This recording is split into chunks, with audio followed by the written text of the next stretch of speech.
Alors, j'ai un commentaire et une question. Le commentaire, quand tu as parlé du calcium ionisé, j'ai pas compris la difficulté, c'est-à-dire de dosage ou... Bon, il se fait le dosage, il n'y a pas de problème. Il se fait. Est-ce qu'il se fait pas dans le public ou là? Non, non, même dans le privé, le dosage, le fait, il faut être calibré au pH. Oui. Et le problème, c'est que 100% des laboratoires n'ont pas de pH mètre. Ah, chez 100%. Ouais. On va dire, est-ce que vous connaissez des laboratoires qui font des pH? Pas avec les bandelettes, avec des pH mètres. Ben, ça serait vraiment bien. En tous les cas, cette question a été soulevée au séminaire Euronéphro, et même à Tenon, c'était la remarque qu'ont fait tous. Lors de la session Lune, c'était l'unanimité que le test PAC est difficile par rapport au calcium ionisé. Oui. Tu te rappelles? D'accord. C'est pas une bandelette.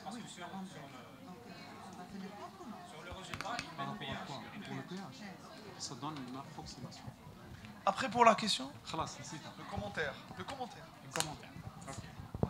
En attendant que Louis reprenne sa mémoire, il y a une autre question peut-être? Hey, Ardo. Qu'est-ce que vous pensez pour les prises chroniques des IPP et les thiazes? Ah, magnésium. Qui dit IPP, prise chronique, dit magnésium. Il y a au fait un canal qui a été identifié il n'y a pas longtemps au niveau intestinal, au niveau rénal, qui s'appelle le TRPM6. Et ce canal est responsable de l'absorption intestinale du magnésium d'une façon active. Et par la suite, si vous donnez une prise chronique d'IPP, méfiez-vous, vos patients seront en hypomagnésémie et parfois même sévère.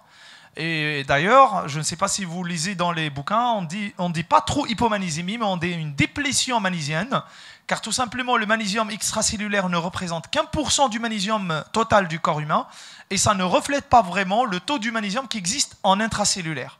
Donc ça serait bien de faire le magnésium intra-érythrocytaire, qui se fait à Cerba, Biomnis. J'en vois, hein, je vous dis, ces derniers temps, c'est vrai, au début, j'avais l'impression que les malades ne vont pas faire, mais avec le temps, je vous le dis franchement, avec une toute petite expérience minuscule, les malades adorent l'exploration.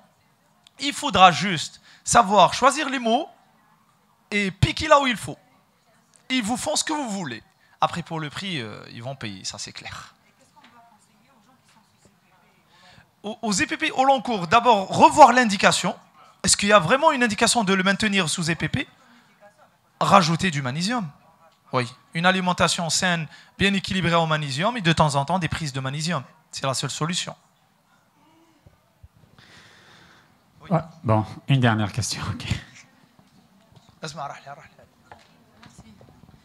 Quelle dose de bicarbonate de sodium peut-on prendre pour alcaliniser les urines en cas de lithiase d'acide urique?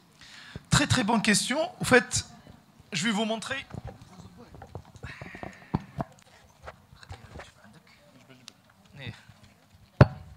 Je vais vous montrer tout ce que j'ai récupéré du séminaire Euronéphro.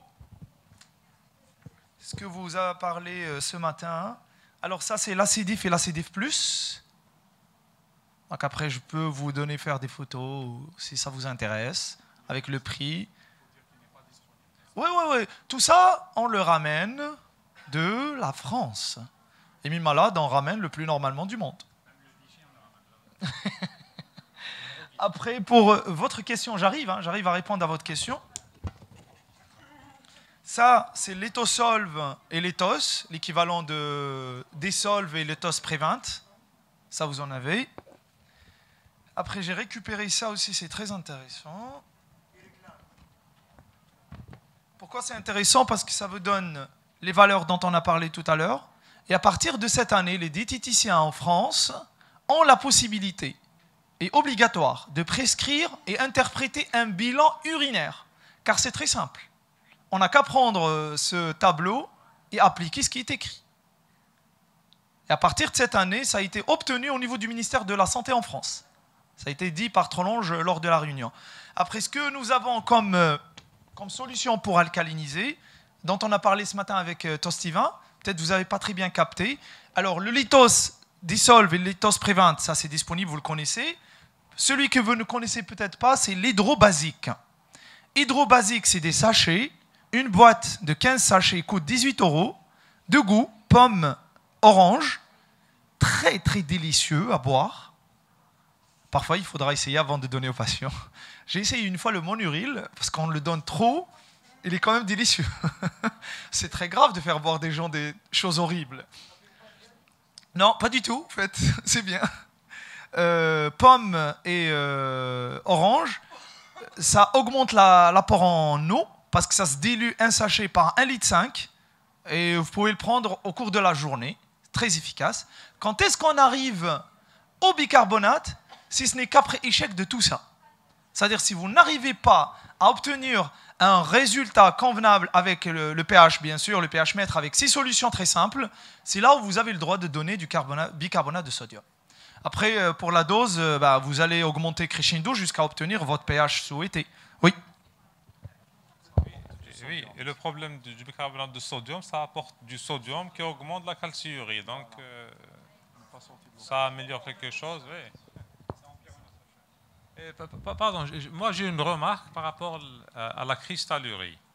Pour moi, la cristallurie ne vient pas après l'aspire. La cristallurie, elle vient d'emblée, quel que soit le résultat de l'aspire. Parce que si le mécanisme, donc le processus lithogène a changé, la cristallurie va vous donner le présent, alors que l'aspire va nous donner le passé. En plus, exemple, une fois j'ai reçu un enfant avec une ordonnance, faire s'il vous plaît, calciurie, uricurie, citraturie, oxalurie, cystinurie. Une ordonnance de 20 millions. Cristallurie, cystine, c'est bon. Diagnostic. Je crois. Ce que je veux dire, pour moi, par exemple, si je veux réduire le coût au maximum, un diabétique, obèse, si je trouve des lithiases transparentes avec plein d'acide urique, en général, je ne vais pas explorer les oxalates qui vont coûter cher. Je vais explorer plutôt les métabolites. Donc, pour moi, la cristallurie, c'est d'emblée. Elle a sa place à part parce qu'elle nous parle du présent. Et l'aspire est magnifique parce qu'elle nous donne le processus lithogène. Voilà, c'est le passé, le présent, donc ils sont indissociables. Je comprends et j'ai l'impression qu'Arfa représente l'économie de l'État. Pour qu'ils réfléchissent de cette façon. Mais en tout cas, c'est une très très bonne remarque. Parce que c'est vrai, on veut vraiment être scientifique méthodique. Ça serait vraiment bien de voir ce qui se passe réellement comme activité. Parce qu'on a sous la main ou sous l'œil quelque chose qui vous dit ce qui est actif, qui forme le calcul. Après, pour l'aspire, c'est vrai. Ça vous donne depuis la naissance. Ça vous donne le calcul est né en 1985. Il était urique. Et avec le temps, il a changé de peau et il est devenu autre chose. Donc ça serait vraiment bien de proposer cette option en même temps. Pourquoi pas? Dans le but de faire des recommandations, oui, pourquoi pas? Ça se discute.